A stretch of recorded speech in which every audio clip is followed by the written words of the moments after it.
सुप्रभात बच्चों, मैं भावना आपकी हिंदी अध्यापिका। हम आपकी पाठ्यपुस्तक आरोह भाग 2 का चैप्टर फर्स्ट आत्म परिचय पढ़ रहे थे, जिसके लेखक कवि कौन है? हरिवंश राय बच्चन जी हैं।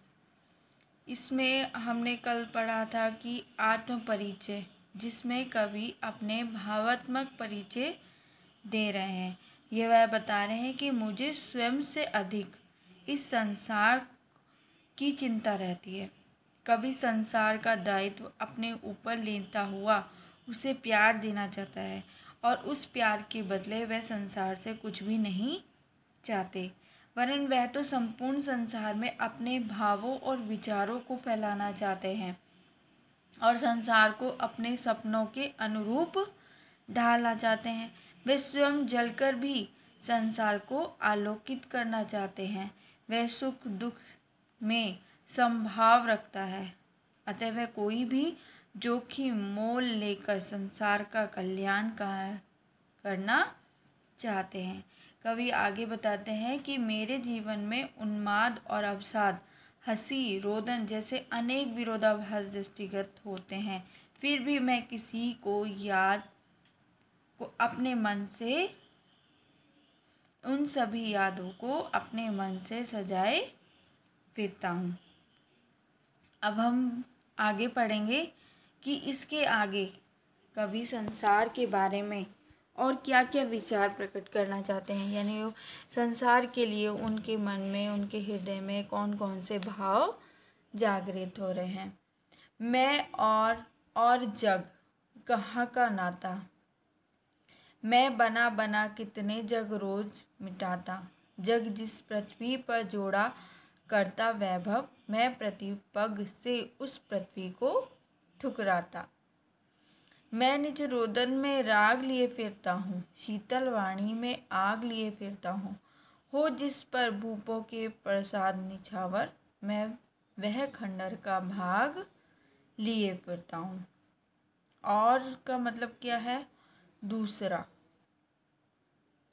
है ना, बना बना यानी निर्माण रचना करके, वैभव संपत्ति, धन संपत्ति जो हमारी होती है, ठुकराता उपेक्षा करता, राग गाना या प्रीति, आग होती है तेज क्रांति, भूपों राजाओं, प्रासाद महल, भाग अंश, मैं और इस संसार का, मेरा, कवि क्या कहना चाहते हैं? मेरा और इस संसार का कोई संबंध नहीं है, क्योंकि मैं इस संसार के सिद्धांत के विपरीत आचरण करता हूँ। इस संसार में प्रत्येक व्यक्ति प्रतिदिन भोग विलास के नए नए साधनों की कल्पना करता है और उन कल्पनाओं को साकार करने के लिए प्रयत्नशील रहते हैं, क्योंकि जब मनुष्य संसार के बीच में रहता है तो वो क्या रहता है? भोग विलास में रहता है, यानी हर चीज़ को पाने की उसकी इच्छा होती है। और कवि अपने आप को उनसे क्या करता है कि मैं इस संसार से बहुत दूर हूँ, इसके विपरीत हूँ। इस प्रकार यह पूरा संसार भोग विलास में आकृष्ट डूबा है। भाई, जब मनुष्य संसार से जुड़ा हुआ है तो ये तो नेचुरल सी बात है कि संसार अपने सभी लोगों से जुड़े होने के कारण वो क्या रहते हैं? एक दूसरे के समीप रहते हैं, उनकी चिंताएं रहती है, हर चीज़ को पाने की इच्छा रहती है।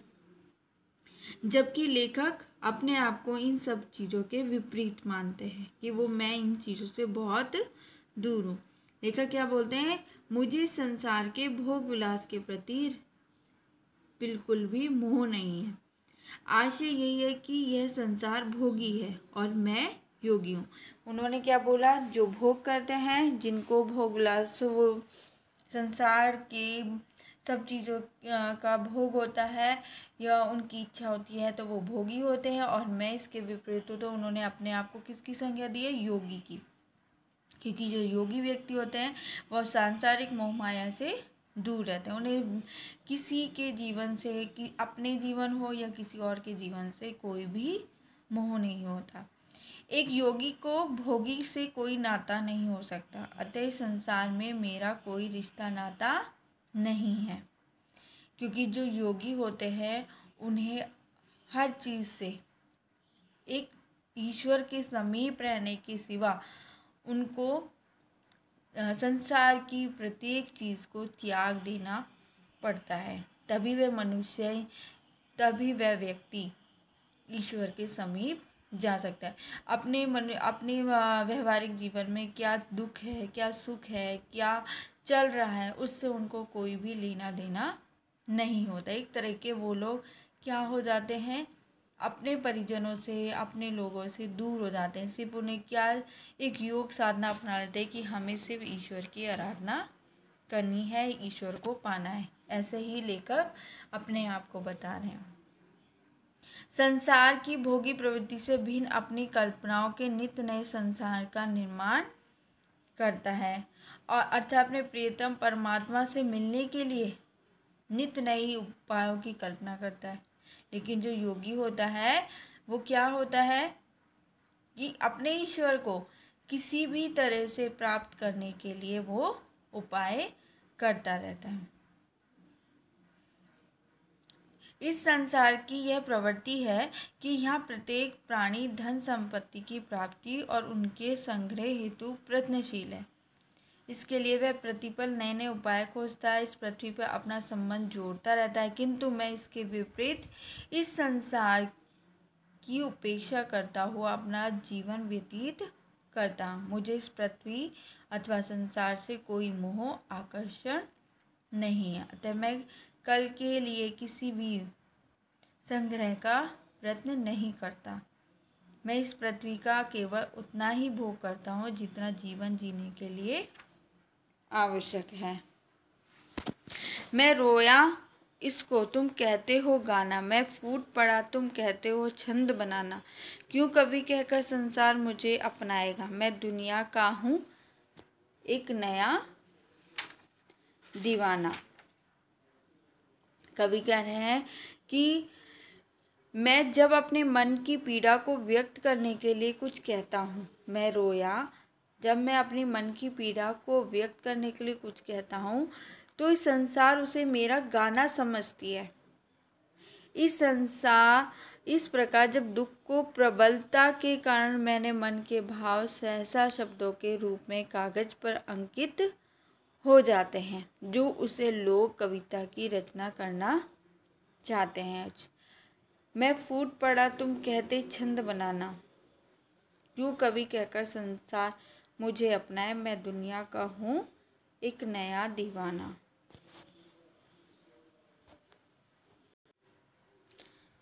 कवि देखो इसके आगे क्या कहना चाह रहे हैं कि जब मैं रोया इसको तुम कहते हो गाना, मैं फूट पड़ा तुम कहते छंद बनाना। क्यों कवि कहकर संसार मुझे अपनाए, मैं दुनिया का हूँ एक नया दीवाना। कवि क्या कहना चाह रहे हैं कि जब मैं अपने दुखों का रोकर बयां करता हूँ तो लोग उसको गाना समझ बैठते हैं और उस गाने को, मेरे उस दुख को कविता के रूप में ले लेते हैं और एक कवि के रूप में वो मुझे अपनाना चाहते हैं। मैं दुनिया को हूँ एक नया दीवाना, मैं दुनिया के लिए एक नया दीवाना हूँ, यानी दुनिया के लिए वो अपने आप को क्या बोल रहे हैं, दीवाना। ठीक, कि वास्तव में मैं तो मस्त और अपने प्रति बेपरवाह व्यक्ति हूँ, मैं तो प्रेम दीवाना हूँ, यानी मुझे किसी की परवाह ही नहीं है और सारे संसार को प्यार करता हूँ।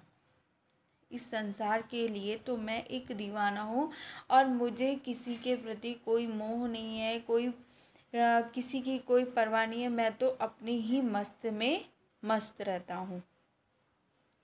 इसके दुख दर्द मिटाने के लिए, किसी के भी जो दुख दर्द होते हैं उनको मिटाने के लिए सदैव प्रयत्नशील रहता हूँ।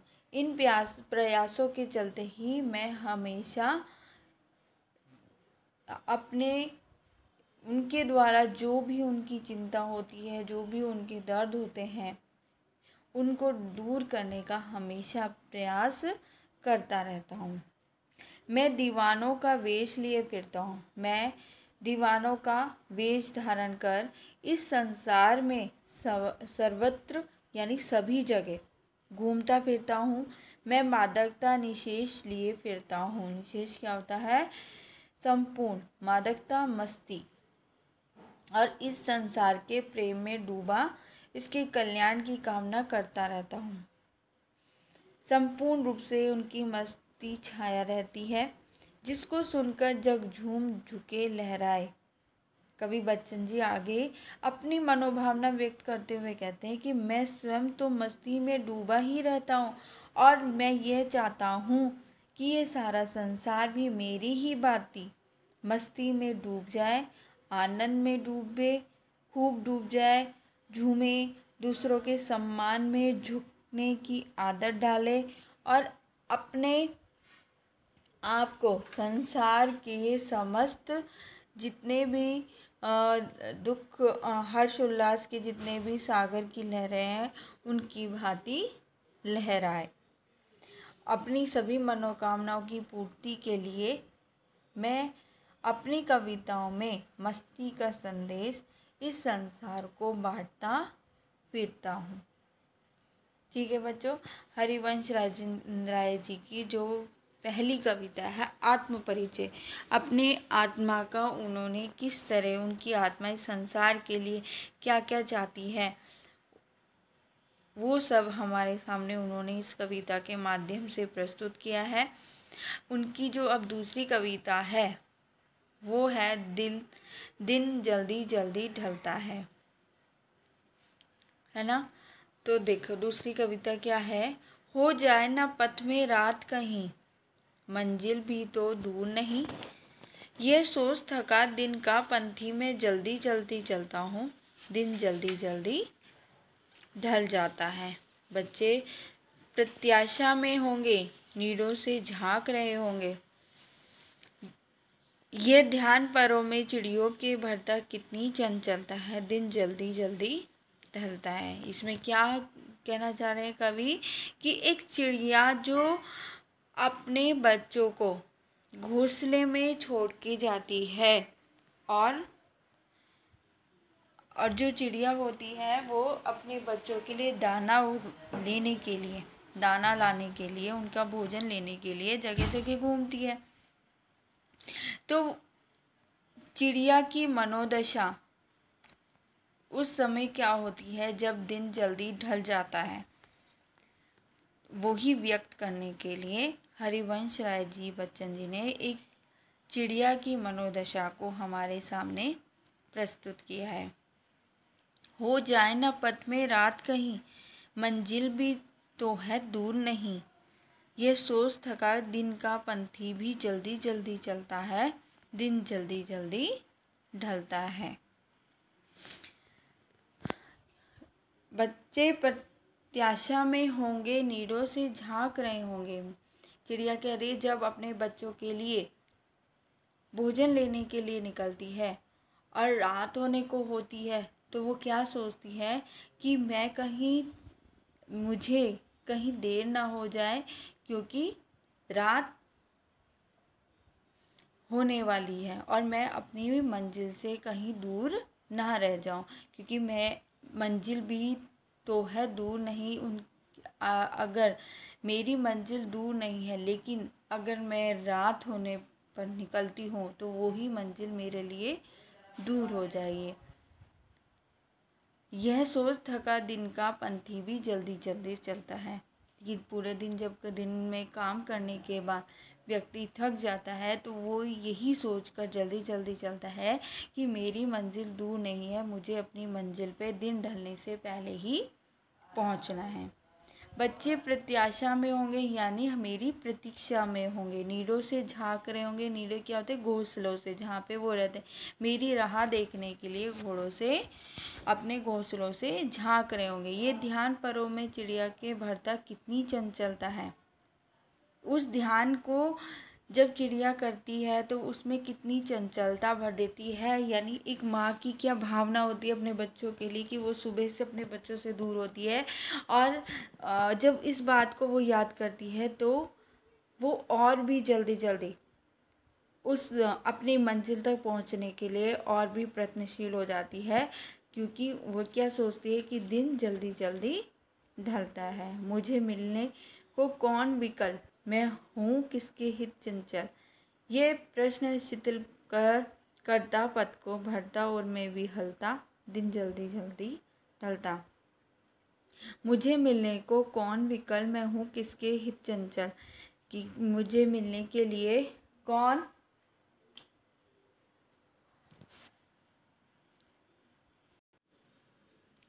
लेकिन यहाँ पे बच्चों अभी चिड़िया के माध्यम से तो कभी ये कह रहा है कि जब चिड़िया को अपने बच्चों की याद आती है कि वो घोंसले से मेरी झांक रहे होंगे, मेरी प्रतीक्षा कर रहे होंगे, तो वो और भी उसकी जो गति होती है वो बहुत तेज हो जाती है।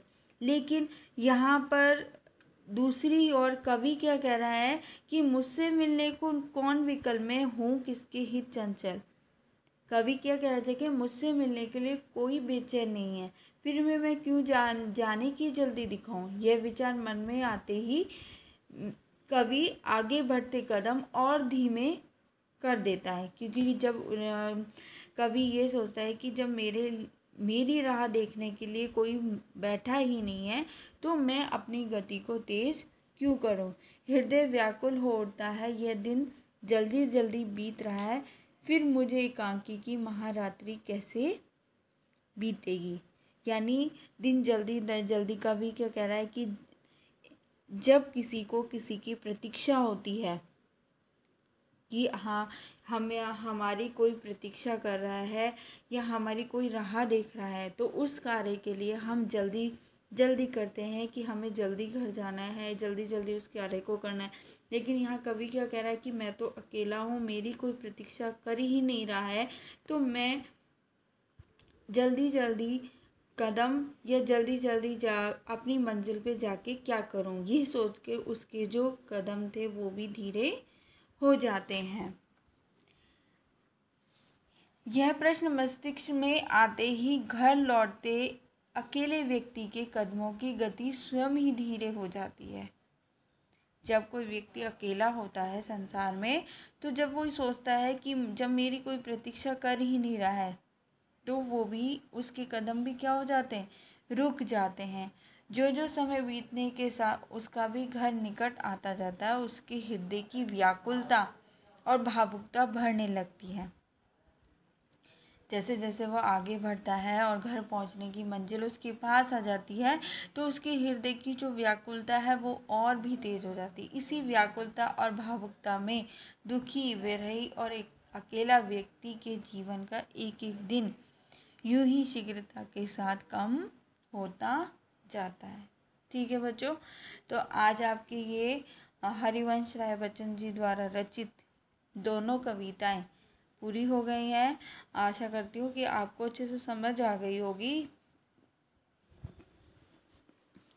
तो कल हम इसके क्वेश्चन आंसर करेंगे।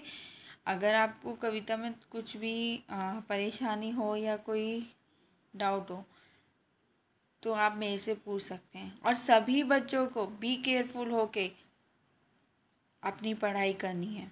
ठीक है, थैंक यू।